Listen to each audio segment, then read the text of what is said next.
Жаңғақтың емдік қасиетін білесіз бе? Грек жаңғағының емдік қасиетін көпшілігіміз біле бермейміз. Мысалы, сусамырмен науқастанған адам жаңғақтың дәнін кептіріп, ұнтақтап, оның бір қасығын жарты литр суға салып, 1-2 минут қайнатып, бір күн тұндырып, күніне 30 граммнан 3 рет үзіліссіз 2-3 ай ішсе, науқасынан айығып кетеді. Сіздермен бірге дертке дауа арнасы. Құрметті оқырман, осы айдың соңына дейін 100 000 оқырманға жетуге атсалысуларыңызды сұраймыз. Ол үшін арнаға тіркеліп, лайк басып, қоңыраушаны баса кетіңіз. Сіздің оп-оңай, болмашы ғана әрекетіңіз бізді шабыттандырады.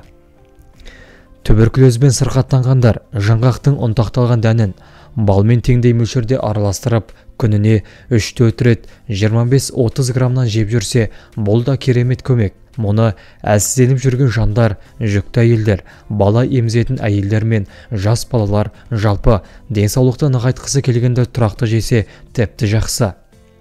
Бұл қоспаны гипертония, анемия, атеросклероз, бауыр, бүйрек, асқазан, жүрек, қан тамырлар ауруларына, сондай-ақ еңбек пен ақыл-ой қабілетін арттыруға да жақсы қолдануға болады. Және құлағы ауырған адамдарға жаңғақ дәнінің майын ысытып, күніне 1-2 тамшыдан тамызып отырса тез жазылады. Фаринит, ангина, тамағы ауыратындарға жаңғақтың жас тамырын қазып алып, жуып, көлеңкеде кептіріп ұнтақтайды. Сол ұнтақтың жарты стаканын 3 стакан суға салып, 10-15 минут баяу отта қайнатады. Бір күн бойы тұнған соң үстіне 100 грамм алма сірке суын қосса, дәрі дайын. Сосын онымен ауызды жиі-жиі шайып тұрса тез жазылады. Тіпті жас баланың аузы уылып, сілекейі тоқтамаған кезде осы дәріге дәкені батырып сүртсе, бірақ күнде жазылады. Ауызды шайғанда ол тістің етін жетілдіріп, ісуін, қан ағуын тияды. Ал жатырынан қан тоқтамаған әйелдер күніне 3 рет тамақтан жарты сағаттай бұрын 30 граммнан ішсе өте жақсы көмектеседі. Егер несеп жиі келетін болса, жаңғақ дәнін пісіріп, жатар алдында жылы арақпен ішсе, 9-15 грамм ғана жеткілікті жақсы ем болады. Жаңғақтың сүйегін ұнтақтап, бір қасығын жарты литр алма сірке суына салып, 1 ай сақтап қояды. Сонан соң оны аяқтың шуашына, қотыр мен қышымаға жақсы өте пайдалы. Жаңғақ бүйректі қуаттандырып, өкпені тазалап, ішекті тымқылдандырады және дене әлсіздігіне, бел сыздап ауырғанда, басыңыз айналып, құлақ шыңылдағанда да өте пайдалы. Ол үшін жаңғақ дәнінен 600 грамм, қара бұршақтан 300 грамм талқандап, балға араластырып күніне 2 реттен ішеді. Жаңғақтың жапырағы да ем. Оны жаңғақ гүлдеген кезде жинап алып, күн түспейтін жерде кептіреді. Сосын жақсылап ұнтақтап, 1 қасығын жарты литр суға салып, бармақтай ашу тас қосқан соң қайнатып суытады. Осы сумен аяғы мен қолтығы үнемі терлеп жүретіндермен жуынып жүрсе, немесе тершең баланы күніне 1 рет шомылдырса, бұл қолайсыздықтан тез құтылады. Ал басының қышымасы, қайызғаға, сіркесі барлар жуса, оғанда таптырмайтын ем. Суықтап қалсаңыз, жөтелсеңіз, бронхитпен ауырсаңыз, 500 грамм ұнтақталған грек жаңғағынан дәні мен 300 грамм бал, 100 грамм алоэ және 4 лимонның шарынан сығу керек. Осыларды жақсылап араластырып, күніне 3 рет тамақтан жарты сағат бұрын біраз қасықтан жеген дұрыс. Ал балаларға шай қасықпен беру керек. Бауыры, көк бауыры және циррозбен ауыратындар жаңғақтың дәнін ұнтақтап, оны 10 рет тамақтан 1 сағат бұрын үздіксіз 2 ай ішсе тез сауығады.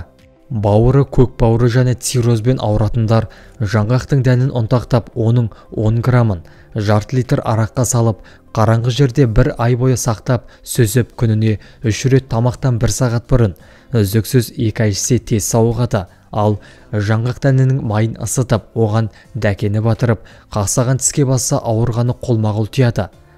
Асқазан ұлта бар, ащы және тоқ шегінде жарасы бар, қызыл өңіші тарылып, ашыруы қиындаған, іштен және жатырдан қанаққан орта жастағы науқас-жандар жаңғақ қабығының жарты стакан ұнтағын 3 литр суға 1 ас қасық бал қосып, 30 минут қайнатады, 2 күн тұндырып үстіне 150 грамм сірке суын қосады. Мұны 30 граммнан тамақтанардан 30 минут бұрын 2 ай бойы үзбей ішіп жүрсе, құлан таза сауығады.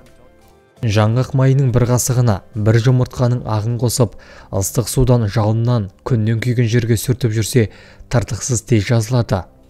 Жаңғақтың ішіндегі дәнін орап тұрған жұқа қабыршақты да тастауға мүлде болмайды. Оны пайдаланып, бір қасығын жарты литр араққа салып, бір ай бойы қараңғы жерде ашытады. Сосын сүзіп күніне 20-30 тамшысын жарты литр суға қосып, үзбей ішіп жүрсе, жүрек ауруларының қабынудан басқа барлық түріне бірден бір ем. Ол жүректің қан тамырын кеңейтіп, қанның жүрісін жасартады, шаншып ауырғанды да басады. Қысқасы, жаңғақтың пайдасы, емдік қасиеттері өте мол. Дәнінің құрамында 55-77% май, 18-21% белок, 5-6% көмірсутегі, В1 дәрумені А провитамині бар. Піскен дәнінде 30-85 мг, толығымен піспеген дәндерінде 1500-1200 мг, кейде 3000 мг дейін С дәрумені болады. Видео пайдалы болса, достарыңызбен және жақындарыңызбен бөлісе кетіңіз. Ем болсын. Келесі видеода кездескенше сау саламатта болайық. Ауырмаңыздар. Дендеріңіз сау болсын.